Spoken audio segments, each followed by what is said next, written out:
మీ మీ దృష్టికి ఒక కీలకమైన విషయం తీసుకురావాలి అధ్యక్ష. మన దేశంలో 140 కోట్ల ప్రజల భవిష్యత్తు నిర్ణయించే విధంగా భారత రాజ్యాంగాన్ని అమలు చేయడానికి మరి ప్రజాస్వామ్యాన్ని పరిరక్షించడానికి రాజ్యాంగ నిర్మాతలు 3 ప్రధాన వ్యవస్థలను ఏర్పాటు చేశారు. వన్ ఇస్ శాసనసభ వ్యవస్థ, లెజిస్లేటివ్, ఎగ్జిక్యూటివ్ అండ్ జ్యుడిషియల్. ఈ 3 వ్యవస్థలు పరస్పర సమన్వయంతో ఎలాంటి ఆటంకాలు లేకుండా సమర్థవంతంగా పనిచేసినప్పుడే ప్రజాస్వామ్యం బలంగా నిలబడుతుంది. వీటిలో ఏ ఒక్క వ్యవస్థలోనైనా లోపాలు ఏర్పడితే ప్రజాస్వామ్య వ్యవస్థపై ప్రభావం చూపడం కాకుండా ప్రజలకి న్యాయం మరియు సేవలు చేయడంలో ఇబ్బందులు పెడతాం. ఇది ఎందుకు ప్రస్తావించానంటే అధ్యక్ష, ఈ మధ్య నేను మన గవర్నర్ గారిని కలవడం జరిగింది, అబ్దుల్ నజీర్ గారిని. జరుగుతున్నప్పుడు ఆయన నా దృష్టికి తీసుకొచ్చింది, ఈ national grid judicial data grid ప్రకారం దాదాపు 1,11,59,767 సివిల్ కేసులు, మరి 3,80,60,784 క్రిమినల్ కేసులు ప్రస్తుతం దేశవ్యాప్తంగా పెండింగ్లో ఉన్నాయి. ఇన్ని జరుగుతూ ఉంటే మీరు యాజ్ ఒక పొలిటికల్ మీరు లెజిస్లేటివ్ పవర్ ఉన్న మీరు ఏదైనా మీరు కూర్చోబెట్టి ఒకసారి మీ సభ్యుల దృష్టికి తీసుకెళ్ళి దీన్ని ఎలా తగ్గించగలం, ఈ లిటిగేషన్ ఎలా తగ్గించగలం మీరు కూర్చోబెట్టి ఒకసారి ఎలా ఫెసిలిటేట్ చేయగలరు ఒకసారి మీ సభ దృష్టిలో మీరు మాట్లాడడం చెప్తే నేను ఇది నాకు నిజం చాలా వాస్తవం అనిపించింది. ఎందుకంటే మన దగ్గర ఉన్న కోర్టుల సంఖ్యకి ఇక్కడ ఉన్న మౌలిక సదుపాయాలకి రోజువారీగా నమోదవుతున్న కేసుల సంఖ్యకి మధ్య చాలా స్పష్టమైన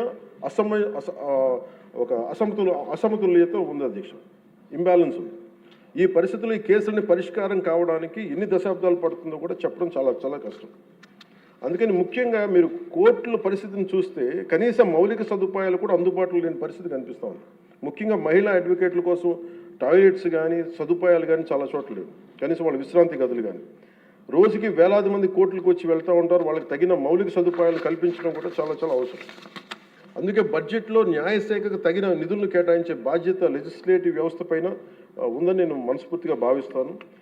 ఈ సందర్భంలో ఈ సంవత్సరం గౌరవ ఆర్థిక శాఖ మంత్రి పయ్యావుల కేశవ్ గారు ప్రవేశపెట్టిన ఈ బడ్జెట్లో దాదాపు 100 కొత్త కోర్టు భవనాల నిర్మాణానికి 349 కోట్లని కేటాయించడం చాలా చాలా మనస్ఫూర్తిగా అభినందిస్తాను.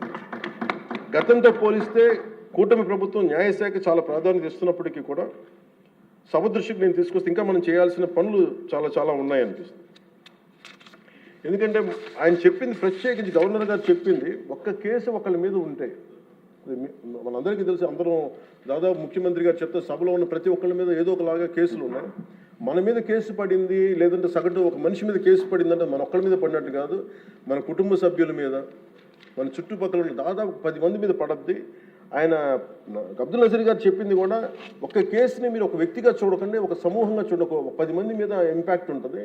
మీరు కోర్టు కేసులు ఉన్నాయంటే దాదాపు 10 కోట్ల మంది ప్రజల మీద ఇంపాక్ట్ ఉంటుంది. అందుకని దాని మీద మీరు లిటిగేషన్కి మీరు ఆల్టర్నేటివ్ డిస్ప్యూట్ రిజల్యూషన్ మీరు పెంచే దిశగా మీరు ప్రభుత్వం ఆలోచిస్తే చాలా మంచిది అనేది వారు సూచనప్రాయంగా తెలియజేశారు అధ్యక్ష. అలాగే కేసుల స్వభావం క్లిష్టతను బట్టి చిన్న చిన్న వివాదాలను ఏడీఆర్ సెంటర్ల ద్వారా పరిష్కరించేలా చర్యలు తీసుకుంటే కోర్టులపై ఉన్న భారం తగ్గుతుంది. ఇవే కాకుండా కొత్త కోర్టు భవనాల నిర్మాణం మాత్రమే కాకుండా ఇప్పటికున్న కోర్టులన్నింటిలో కూడా కనీసం మౌలిక సదుపాయాలు కల్పించడం అత్యంత అవసరం.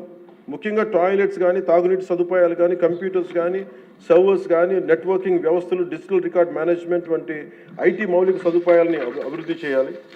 అలాగే కోర్టులు మరియు జైళ్ల మధ్య వీడియో కాన్ఫరెన్సింగ్ వ్యవస్థలను విస్తరించడం, ఆటోమేటెడ్ కేసు నిర్వహణ వ్యవస్థలు అమలు చేయడం వంటి సాంకేతిక పరిజ్ఞానాలను ఉపయోగించుకోవడం ద్వారా విచారణ వేగాన్ని పెంచి ఖర్చులు కూడా తగ్గించవచ్చు. సో అధ్యక్ష, ఈ అంశంపై గౌరవ ముఖ్యమంత్రి శ్రీ నారా చంద్రబాబు నాయుడు గారి నాయకత్వంలోని కూటమి ప్రభుత్వం సమగ్రమైన ఒక చర్చ జరపాలని, అవసరమైతే గౌరవ గవర్నర్ మరియు సుప్రీంకోర్టు మాజీ న్యాయమూర్తులు అయిన జస్టిస్ అబ్దుల్ నజీర్ గారి విలువైన సూచనలు కూడా తీసుకుని ముందుకు సాగితే మరింత మెరుగైన ఫలితాలు సాధించవచ్చని సభ దృష్టికి నేను తీసుకొస్తాను. అలాగే నేను మన పంచాయతీరాజ్ నిధులు కానీ